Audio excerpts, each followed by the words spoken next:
start off our list on number 5, we have the Xbox exclusive Forza.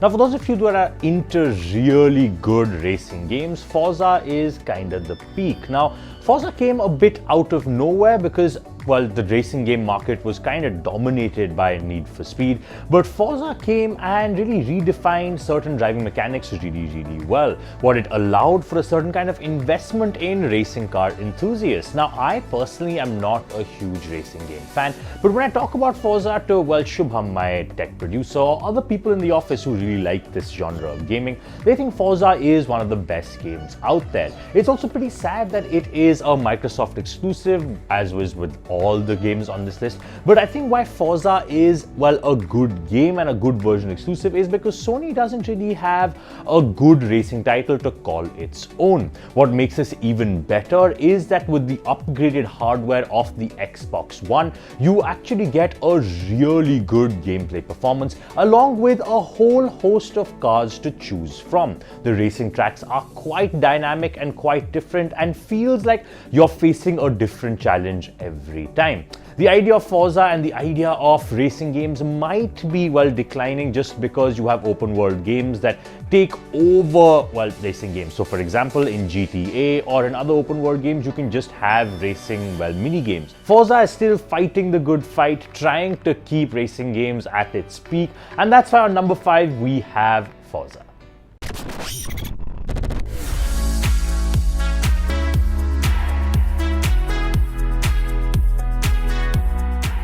On number 4, we have the Uncharted series. Now, if you're a PlayStation owner back in the day, you would know that Uncharted was one of the games to get and one of the games to buy. Now, Uncharted has definitely released a whole host of games after that, including for the PS4, and they look absolutely amazing. If you've ever wanted to feel like Indiana Jones, except in a video game, Uncharted's Nathan Drake is the closest thing that will come to it. Now, Uncharted follows you around going to exotic locations, trying to steal treasures, trying to go ahead and fight against foreign governments, trying to fight against, evil archaeologists, and it's kind of interesting, especially because Uncharted as a series provides a very cinematic approach to video games. If you're used to video games feeling a little bit choppy with, its facial expressions, feeling not so, well, polished, well, Uncharted takes that away. It is a highly polished game and honestly can just be a movie franchise, and I think that's what makes Uncharted such a great find.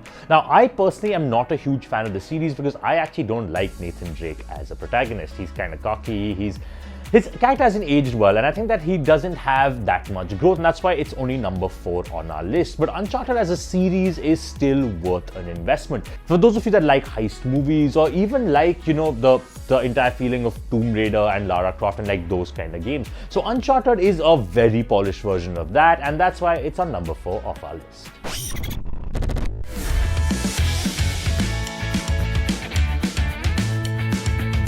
On number 3, we have, of course, everyone's favorite Microsoft franchise, Halo. Now, Master Chief has kind of become the mascot for the Xbox and Microsoft gaming in general. The fact that Microsoft's, assistant is called Cortana is because it takes it from the game. Halo, when it got released for the original Xbox, and honestly, I owned the original Xbox, was fantastic. I had never seen a game take on such an ambitious project and for it to be done so well. Halo as even just a story is really good, with the fact that you have a very human-centric storyline and this kind of idea that the entire galaxy is against you. It makes you feel very good. Of course, with Halo, you're always gonna get the comparison with Mass Effect because Mass Effect also does something similar. But Halo, I think, while not as good in the story department, does a lot of things that Mass Effect doesn't. I think Halo's shooting mechanics and its entire gameplay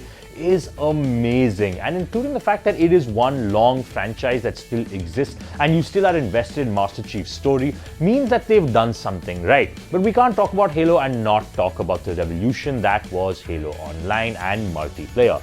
Halo truly showed to us what multiplayer FPSs can look like. If you're a fan of PUBG or Call of Duty Online, understand that Halo is its granddaddy. It is the one that made it possible because it showed to the industry that you can actually have a really good multiplayer format game where you can have, well, competitive multiplayer, and without Halo we wouldn't really be in the spot we are currently. So that's why on number 3 I had to put Halo as a franchise, because even though I'm not a huge fan of it, I still recognize its contributions in video game history.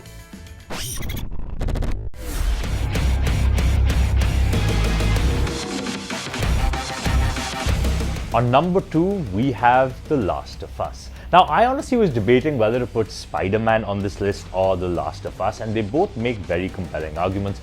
But The Last of Us is just a better story. And while Spider-Man is a whole lot of fun in terms of gameplay, Last of Us is basically video games version of Oscar bait. I see that as a compliment and as an insult. Now, what I want to talk about as the compliment is that Last of Us does some things really well. It is an incredibly atmospheric game. It really makes you feel like you are part of the apocalypse. I remember when I was playing it, I couldn't sleep at night sometimes because I used to feel kind of scared. And it's not a survival horror game. That feeling of fear shouldn't be there, but it is, and that's because the storyline really grips you. Secondly, it is incredibly emotional. Now, you have to have the emotional capacity of a rock if you didn't feel something when Joel's daughter dies right at the beginning of the game. And after that, when you go ahead and actually see how Joel grows as a character and how Ellie just, and his relationship is really, really nice. And to go ahead and actually be part of a world that is slowly crumbling because of an apocalypse, it does that really, really well. The decrepit structures in the city with, trees growing all around, to the fact that the way that society breaks down is really interesting to track, and I don't think any other game has done this that well. What comes to mind is, of course, the Fallout series, but the Fallout series doesn't have the kind of cinematic approach that Last of Us does. If you're a fan of zombie apocalypse, if you're a fan of good storylines, if you're a fan of feeling anxious because of the gameplay, well, Last of Us is the game for you. Now, coming to the criticism of it, the reason why I say Oscar bait in a bad way. I think Last of Us, while it definitely tugs at your emotional strings, it does sometimes come across as a bit heavy-handed. I do think that at some point the story did become a little bit predictable,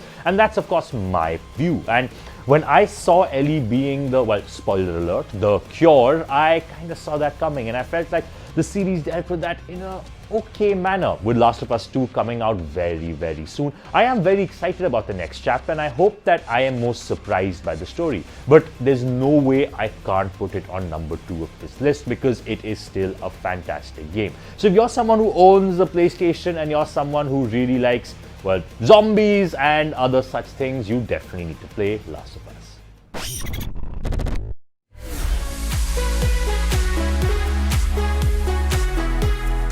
And finally, number 1 on our list is a Sony game, and that is God of War.